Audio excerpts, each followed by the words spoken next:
হ্যাঁ, পাড়ার লোক অনেকে খুশি আছে, দেখছে না এই তোর বাবার এরকম অনেকে বলছে ছবি তুললো, সব এইসব বিভিন্ন ধরনের কথা বলছে আরকি। এই কালকে মোদি নৌকায় চাপার পরে স্থানীয় বিজেপি নেতৃত্ব বা অন্যান্য দলের কেউ এসেছিল নাকি? এসেছিল বলতে রাস্তাঘাটে সবই তো পরিচিত, পাড়ার লোক। দেখা হচ্ছে, বলছে না ভালো, হাসাহাসি করছে মানে ভালো হিসাবে, যে না খুব ভালো একটা ছবি তুললো। আমরা অনেক চেষ্টা করেও যেতে পারি না কাছে, আর তোর বাবা ওখানে থেকে কাজের সূত্রে দেখা হলো, বেশ একসঙ্গে ঘুরলো।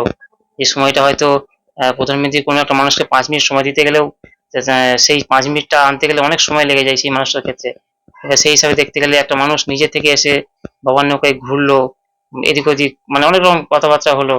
খুবই ভালো লাগছে, একটা আমার শ্বশুর মশাই একজন দেশের প্রধানমন্ত্রীর সঙ্গে যে একটা সাক্ষাৎ হয়েছে, আমাদের খুব ভালো লাগছে। আমরা তো খুব গর্ববোধ করছি, মানে স্বপ্নের মতন একটা। প্রথমে ছবি দেখে আমরা বিশ্বাসই করতে পারিনি যে এরকম কিছু একটা ঘটেছে। আমরা মানে পুরো স্বপ্ন দেখার মতনই।